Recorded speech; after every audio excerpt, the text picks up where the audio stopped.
Posljednjih godina često slušamo mlade ljude iz naše zemlje kako planiraju iseliti jer nemaju posla ili su nezadovoljni plaćom, statusom, gospodarskim stanjem općenito. Mnogi su zbog istih razloga i iselili. Stručnjak za energetska postrojenja Đuro Božanović iz Slavonskog Broda imao je iznimno dobar posao i primanja, ali je ipak prije 4 godine preselio u Minhen. Posjetio ga je kolega Zvonko Božinović. Nije rijedak slučaj da bivši vodeći ljudi i stručnjaci iz hrvatskih poduzeća koja rade u Njemačkoj osnivaju vlastite tvrtke i traže svoje mjesto na tržištu. Dijelom je to zbog nesporazuma s upravama matičnih tvrtki u Hrvatskoj, ali i bolje zarade. Tako je i bivši zaposlenik Đuro Đaković montaže Dragan Čarapina prije 12 godina u Hamburgu osnovao vlastitu tvrtku za projektiranje, inženjering i montažu cjevovoda. Prije 2 godine otvaranje predstavništva tvrtke u Minhenu povjerio je Đuri Božanoviću. Danas je predstavništvo u Bavarskoj prijestolnici mjerodavno za 350 visoko kvalificiranih radnika, većinom iz okolice Slavonskog Broda. Ključni uspjeh i ključni čimbenik našeg razvoja, ovako brzog razvoja na ovom području je baš ta kvalitetna radna snaga, kvalitetan inženjering, kvalitetni bravari, zavarivači, izuzetno korektni, marljivi i pošteni ljudi. Ne bih sad rekao da mi samo imamo iz tog bazena. Dakle, i Zagreb ima tradiciju i tvrtke Rijeka, Split. Kako smo širili spektar djelatnosti, tek sam tad i ja sam uvidio koliko Hrvatska ima, koliko je jaka bila industrijski i koliki je to bazen kvalitetne radne snage. No, međutim, ja ne bih rekao, nas se tretira pa čak i ovdje u Njemačkoj nas se tretira i u tim zapadnim zemljama da smo mi samo ta uslužna radna snaga, no međutim ja se ne bi složio. Hrvatska ide u krivom smjeru i hrvatske tvrtke se krivo prezentiraju. Mi smo puno više od toga, mi smo puno više od usluge, mi možemo kvalitetan menadžment pružiti. I uredi u južnom dijelu Minhena popunjeni su mladim stručnjacima iz Hrvatske. Božanović govori kako mu nije jasno da isti ljudi nisu uspješni i zadovoljni u Hrvatskoj, a u inozemstvu uglavnom ostvaruju iznimne rezultate. Ja sam tužan prije svega što sam napustio svoju domovinu.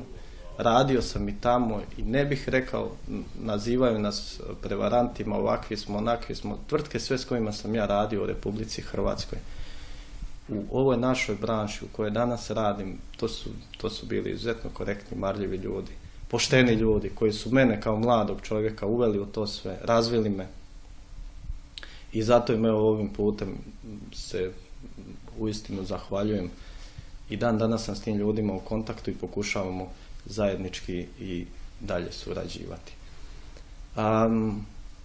Ja sam otišao upravo zbog toga što u Hrvatskoj kad se dogode investicije koje bi naše hrvatske tvrtke mogle odraditi, pripadno nekim trećim tvrtkama, ja sam svjestan i znam, postoje javni natječaj, ali postoje i subvencije kako bi hrvatske tvrtke ipak mogle doći do tih projekata.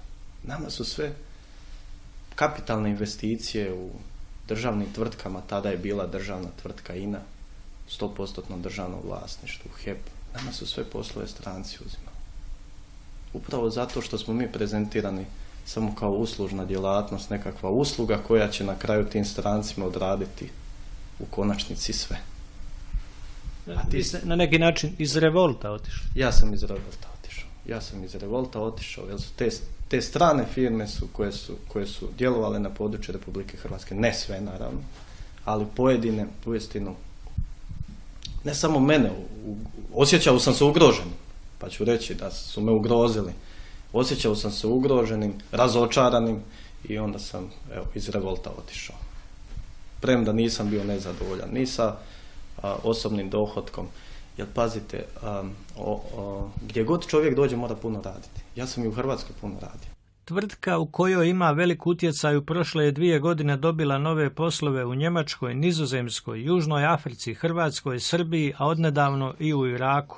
Iako mu je želja da jednoga dana tvrtka ima sjedište u Hrvatskoj i da samostalno realizira velike energetske projekte po sistemu ključ u ruke, kaže da trenutačna gospodarska klima nije povoljna ni za investitore ni za izvođače. U Hrvatskoj mi još uvijek nismo razvili posao kako bi to trebalo biti. Mi radimo jako malo u Hrvatskoj, ali u Hrvatskoj je jako veliki problem raditi. U Hrvatskoj se stalno mijenjaju zakoni, stalno se nešto mijenja i pripremiš se za jedno, pa mi bi morali imati samo 5 ljudi u našoj tvrtki koji bi nam bili na platnom spisku da istražuje što je jučer izašlo u Narodnim novinama, koji se zakon promijenio, trebamo li se prilagođavati ovim normama, onim normama, stalno se nešto mijenja. U poreznom sustavu stalno se nešto mijenja, konstantno. Da bi to sve pratio, to je vrlo, vrlo teško. Ovdje su zakoni fiksni i nepromjenjivi, odnosno promjenjivi, ali ne svaki dan da se nešto novo uvodi, da se moramo prilagođavati. Prilagodba je problem. Kad se jedan sustav uhoda, nije se jednostavno jednoj tvrtki prilagoditi na nešto novo.